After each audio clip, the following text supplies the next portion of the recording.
ఆది అంతమైనటువంటి మా ప్రభు రక్షకుడు యేసుక్రీస్తు వారి ధన్యకరమైన బలమైన ఔన్నత్యం కలిగిన నామం పేరట ఈ ఉదయకాలపు వేళలో కొద్ది శేషముగా చిన్న మందగా నీ రక్తము చేత విమోచింపబడిన నీ సంఘముగా నీ ప్రజలముగా చేరి రావటానికి మీరు చూపించిన మీ విశ్వాసత కొరకై స్తోత్రములు.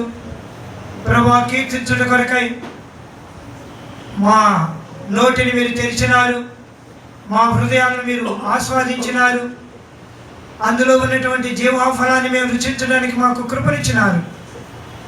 తిరిగి తండ్రి ఆరాధించుట కొరకై సింహాసనం నుండి నీ మాటల కొరకై అపేక్షిస్తున్న మా హృదయాలను సమ్మతిపరచుము, మీకు సమీపంగా తీసుకుంటూ రమ్మని ప్రార్థిస్తుంటున్నాం. కనబడక పనిచేసే చీకటి అంధకార శక్తులను యేసుక్రీస్తు నామములో బంధిస్తుంటున్నాం. మమ్మల్ని కలవరపరిచేవి, మమ్మల్ని మీ వైపు చూడకుండా దృష్టి మళ్లించే ప్రతి సంగతిని మా హృదయంలో నుండి, శత్రు పెట్టే ప్రతి తలంపు నుండి మమ్మల్ని దూరపరుస్తారమని ప్రార్థిస్తుంటున్నాం. నిష్ప్రయోజక దాసులను మీ కలవరి రక్త ప్రోక్షణ కోరుతూ వస్తుంటున్నాను. నీ ప్రజలకు అవసరమైన నీ వాక్కును అనుగ్రహిస్తారమ్మని, నీ మాటలతో మమ్మల్ని తృప్తిపరచమని, ఆరాధన హృదయాలను మా జీవితాలను నూతనంగా పుట్టిస్తారమ్మని యేసు ప్రభువారి అతి మధురమైన మనోహరమైన శ్రేష్టమైన నామమున ప్రార్థించి వేడుకుంటున్నాము తండ్రి, ఆమేన్.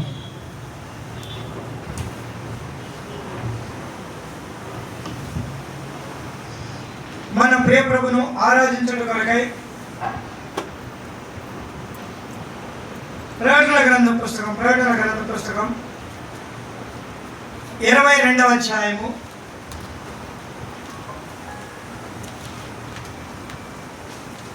17వ వచనం. ఆత్మయు పెళ్లి కుమార్తెయు రమ్ము అని చెప్పుచున్నారు, వీరువాడు రమ్ము అని చెప్పవలెను. దెబ్బకొన్న వారిని రానిము, ఇచ్చేంత వారిని జీవజన్మను తను ఉచితముగా పుచ్చుకొననిము. సార్వత్రిక వాగ్దానంలో ప్రకటన 17వ అధ్యాయము 7వ అధ్యాయం 17వ వచనం ఉంది కదా, జీవజన్మల బొగ్గ 7:17 ప్రకటన.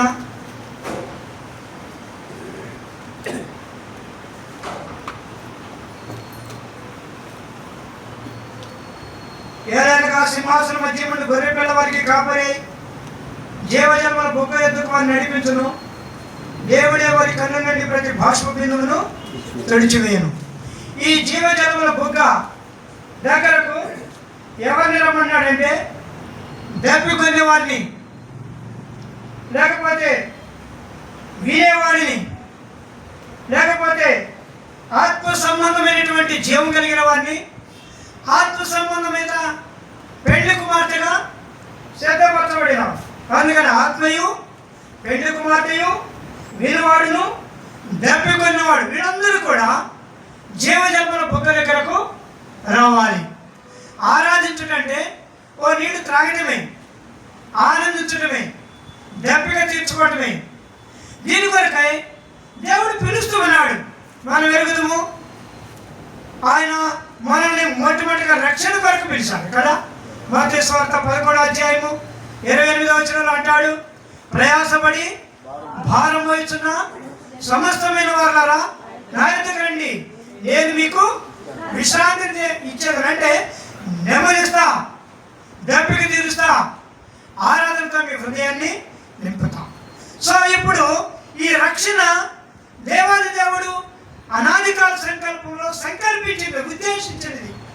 ఆదికాండ పుస్తకం 2వ అధ్యాయం 3వ అధ్యాయం 24వ వచనం, లేకపోతే 22వ వచనం చదువుతాం. అప్పుడు దేవుడైన యెహోవా ఇదిగో, లేకపోతే 21, దేవుడైన యెహోవా ఆదామునకు అతని భార్యకును చర్మపు చొక్కాలను చేయించి వారికి కడిగించారు. ఇప్పుడు 24వ వచనంలోకి వస్తాం.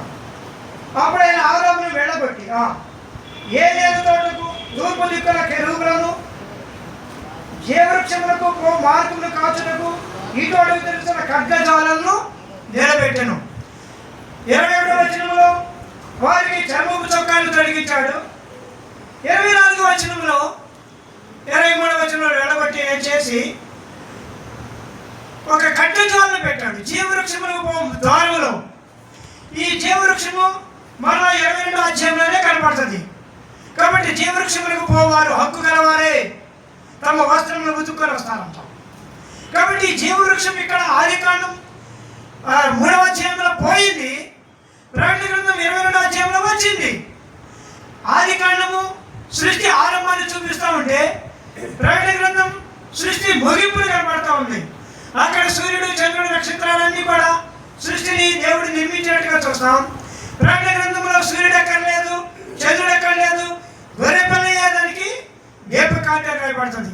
సో ఆరాధించేవారు మొట్టమొదట పోగొట్టుకున్న దాన్ని తిరిగి సంపాదించుకున్నారనే సంగతిని ఏకదంలోకి వస్తున్నాం ప్రభు పిలుపుని బట్టి. కాబట్టి ఈ దరిదాపుగా 2వ అధ్యాయంలో ఎంత సృష్టిని అనుభవించినాడో 3వ అధ్యాయం ఆరంభంలో అంత సృష్టి మహాత్యానంతా కూడా ఆదాము పోగొట్టుకున్నవాడే దుఃఖ చిత్తుడే. అటు చూడడానికి కూడా వీలు లేకుండా ఖడ్గజాలను పెట్టేసినాడు. You cannot enter into the Eden. అని ఒక రకంగా చెప్పాలంటే ఏదేను పరలోకానికి సాదృశ్యంగా కనబడతా ఉంది. కాబట్టి పరలోకాన్ని పోగొట్టుకున్నప్పటికీ ఈ చర్మపు చొక్కాల కొరకే పశువులు వధించినప్పటికీ మానవునికి ఏమాత్రము సంపూర్ణమైన రక్షణ కార్యం జరగల. వెళ్ళారు 4వ అధ్యాయంలో హంతకుడు, 5వ అధ్యాయంలో తిరుగుబాటుదారులు, 6వ అధ్యాయంలో అంటాడు మానవుల్ని సృష్టించినందుకు యెహోవా సంతాపపడినాడు. ఆదికాండం 6వ అధ్యాయం 6వ వచనం. చదవండి. తాను భూమి మీద నరులను చేసినందుకు యెహోవా సంతాపపడి తన హృదయములో నొచ్చుకొనెను. చాలండి. కాబట్టి మనకు ఆహ్వానం కావాలి, రక్షణ కార్యం జరగాలి. చర్మపు చొక్కాలు తొడిగినంత వాళ్ళ రక్షణ పొందలేదు. ఏదేని తోట నుండి బయటికి వెళ్ళినంత మాత్రం పశ్చాత్తాపడలేదు. జీవితం అంతా కూడా దుఃఖ సాగరంగా పరిశుద్ధాత్మ దేవుణ్ణి నొప్పిస్తూ బాధ పెట్టినటువంటి దృశ్యం. అందుకని 7వ అధ్యాయములో ఇక్కడ ఆ యేసు ప్రభువారు పలికినటువంటి ఆహ్వానం ఇక్కడ కనపడతా. నీవును నీ ఇంటి వారు రండి. మొదటి వచనం యెహోవా ఈ తరములో నీవే నా ఎదుట నీతిమంతుడైన చూసితిని గనుక నీవును నీ ఇంటి వారును వాడలో ప్రవేశించుడి. ఇది రక్షణ. కాబట్టి మొట్టమొదటి ఆహ్వానం ఏంటంటే దప్పిక చేర్చబడడానికి, జీవజాపంలోకి రావడానికి, పరలోకంలో ప్రవేశించడానికి ఒక వాడ అవసరం. చర్మపు చొక్కాల కంటే కూడా ఇంకా భద్రతతో కూడింది, ఇంకా బలమైనది, ఇంకా శ్రేష్టమైనది, ఇంకా ఘనమైనది, ఇంకా ఉన్నతమైనది వాడ. కాబట్టి వాడలో ప్రవేశించడి. ఇది ప్రభు యేసుక్రీస్తు వారికి సాదృశ్యంగా ఉంటుంది. కాబట్టి ప్రియమైన వారిని ఉదయకాలపు వేళ పరిశుద్ధాత్మ దేవుడు మనకిచ్చిన ఆహ్వానం రక్షణ వాడ ప్రభు యేసుక్రీస్తు వారిలోకి వచ్చిన కారణం చేత మనం ఆరాధింపబద్ధమని అంటున్నాం. 2వదిగా చూస్తాం. చూడండి దయచేసి ఆదికాండ పుస్తకం 24వ అధ్యాయము 31వ వచనం.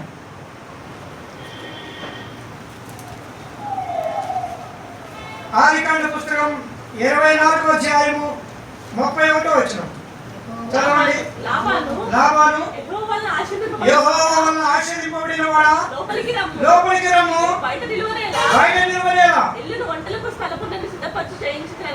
చాలు. కాబట్టి ఇది second calling, second invitation. First invitation you must enter in the arc, ship లోకి రావాలా. ఇది మొదటి ఆహ్వానం. రెండవది ఇంటిలోకి రండి యెహోవా వలన. ఇవన్నీ కూడా మన చర్చెస్లో మందిరాల్లో రాయబడే వాక్యాలు ఏంటంటే ఇది ఏమి చూపిస్తా ఉందంటే ఇది కూడా వివాహానికి సాదృశ్యమైన సంగతి అయినప్పటికీ లాబాను పిలుస్తున్నాడు ఎలియాజరును. ఎలియాజరుతో ఉన్న 10 ఒంటెలతో ఉన్న మనుషులను యెహోవా వలన ఆశీర్వదింపబడిన వాడ లోపలికి. It is the calling of fellowship. దేవునితో సహవాసం చేయడం కొరకై, ఆశీర్వదింపబడిన గుంపుతో ఆనందించడం కొరకై, ఆరాధించడం కొరకై ఆహ్వానింపబడినటువంటి రీతి. వాస్తవంగా చెప్పాలంటే వాళ్ళు చాలా టైర్ అయిపోయారు. దాదాపుగా కనానులో నుండి ఈ యొక్క లాభాలు ఉన్న హారాను ప్రాంతానికి రావాలా. ఇంతకుముందు ఇది దాదాపుగా 40 కిలోమీటర్ల దూరం ఉంటుందంట. బేర్షెబా దగ్గర నుండి హారాకే 40 కిలోమీటర్లు. ఇంకా కొంచెం దూరం ఉంటుంది. అంటే దాదాపు ఒక 50 కిలోమీటర్ల ప్రయాణం చేసి వచ్చారు. కాబట్టి దే వర్ టైర్డ్, అలసిపోయారు, ఎంతో నీరసిల్లిపోయారు. అలాంటి టైంలో ఆహ్వానం ఎట్లా ఉందంటే, లోపలికి రమ్ము, ఒంటెలకి నీళ్ళు ఉన్నాయి, నీకు ఆహారం ఉంది, యువర్ బ్లెస్డ్ మ్యాన్. ఇక్కడ ఆశీర్వాదం అనేది సహవాసములో నుండి మనకు అనుగ్రహించిన కారణము చేత ఆరాధింపబద్ధులు వింటున్నాం. ఒకవేళ ఎలియాజరుతో ఉన్న వారందరూ కూడా మార్గములో చాలా నీరసిల్లిపోయి ఉండొచ్చు, దప్పికి పొంది ఉండొచ్చు. అందుకనే నీళ్ళ రండి అంటున్నాడు. కాబట్టి సంగతి నోవహు నీళ్ళలో నుండే, ఎలియాజరు నీళ్ళ దగ్గర నుండే, ఈనాడు ఆత్మీయ నీళ్ళలో నుండి మనము ప్రవహిస్తూ ఉన్నాం, పరిశుద్ధమైన ఆరాధనకు ప్రవేశిస్తూ ఉన్నాం. కాబట్టి ఇక్కడ చూస్తే వాళ్ళు దప్పిగా తెచ్చుకోండి. జనరల్గా ఎవరైనా రాగానే కాళ్ళు కట్టుకోండి, నీళ్ళు తాగండి, లేక ఆ తర్వాత ఫుడ్ గిడ్డు ఏదైనా కానీ. సో ఇక్కడ మనకు జ్ఞాపకం చేయబడుతుంది అంటే it's the calling of fellowship. ఆత్మీయులు సహవాసం కొరకే పిలవబడిన ఆహ్వానాన్ని ఎలియాజరుతో ఉన్నటువంటి వారందరూ కూడా రిసీవ్ చేసుకుంటారు. కాబట్టి ఉదయకాలపు వేళ రక్షింపబడిన మన జీవితాలను దేవుడు ఆత్మీయుల సహవాసంలోనికి తీసుకొచ్చడం ద్వారా మనము ఆరాధింపబద్ధులమై ఉంటున్నాం. రెండవది, మూడవదిగా చూస్తాం. చూడండి దయచేసి యెషయా గ్రంథ పుస్తకం 51వ అధ్యాయం. యెషయా గ్రంథం 51వ అధ్యాయము మొదటి వచనం. నీతిని అనుసరించుచు యెహోవాను వెదకుచున్న వారులారా నా మాట వినుడి. మీరు ఏ పట్ట నుండి చెక్కబట్టిరో నీళ్ళ దగ్గర 55 1 తప్పికొనిన వారులారా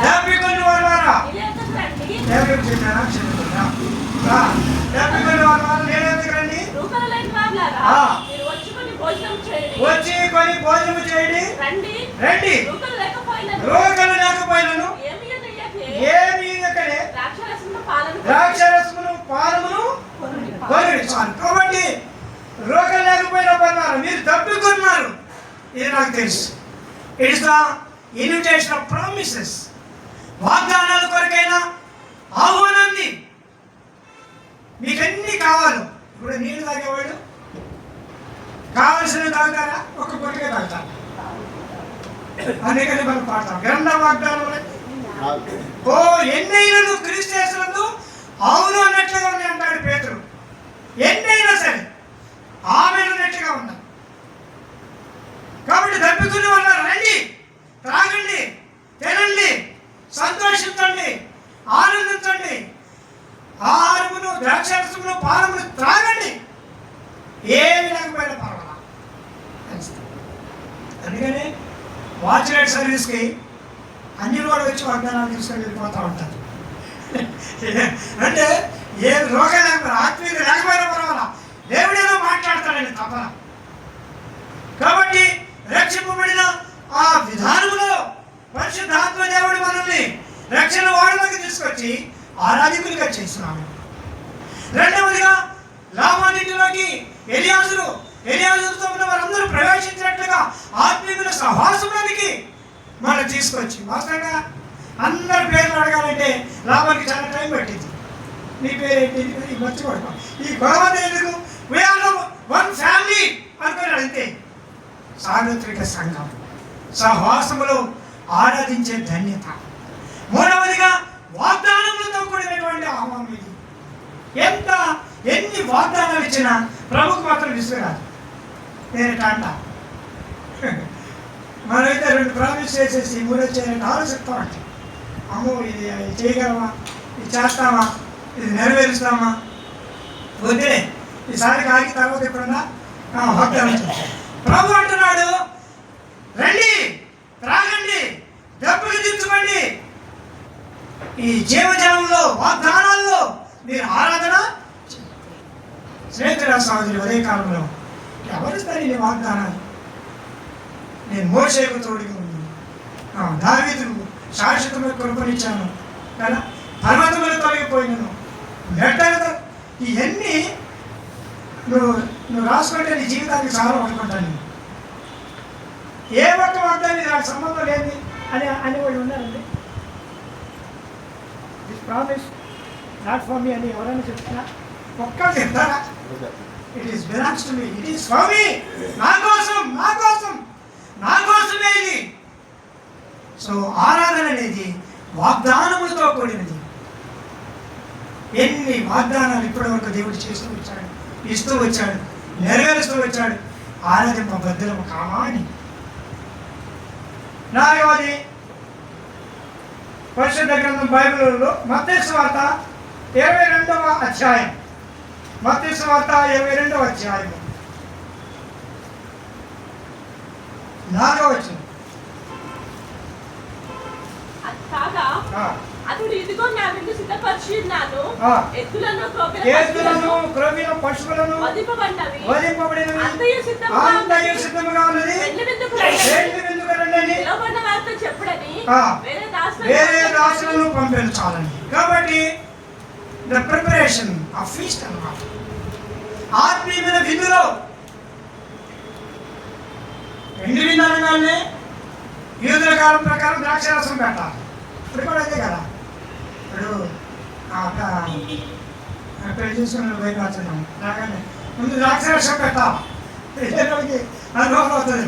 కాబట్టి ఆ ఎంట్రన్స్లో ఇప్పుడు అప్పుడే ఇప్పుడే అందరూ అనుసరిస్తున్నారు. మాటలు చెప్పాలంటే ఈ బిబ్లికల్ లాని అందరూ అనుసరిస్తున్నారు.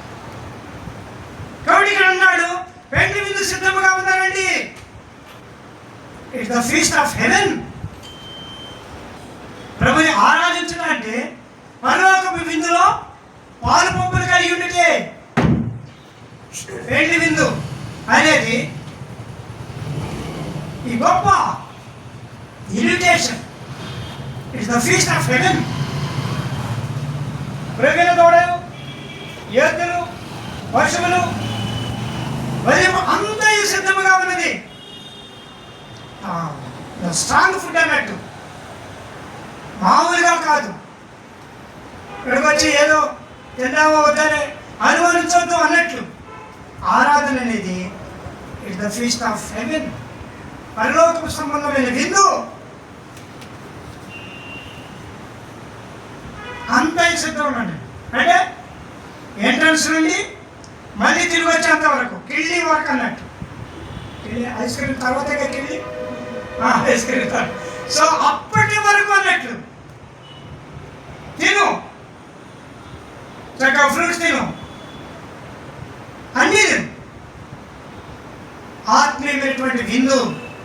ఇవన్నీ కూడా ప్రభువైన యేసుక్రీస్తు వారిలో మనకి అనుగ్రహింపబడింది. రక్షణ ఆయనే. తన కుమారుని సహవాసములకు మిమ్మల్ని పిలిచిన వాడు, నమ్మదగిన వాడు ఆయనే. వారి కడుపులో నుండి జీవజలపు ఊటలు ప్రవహించును ఆయనే. ఇదిగో నా శరీరము తిని నా రక్తము త్రాగువాడే నిత్య జీవమునకు వారసుడు. ఆహారము కూడా జీవాహారము నేనే, జీవపానీములు.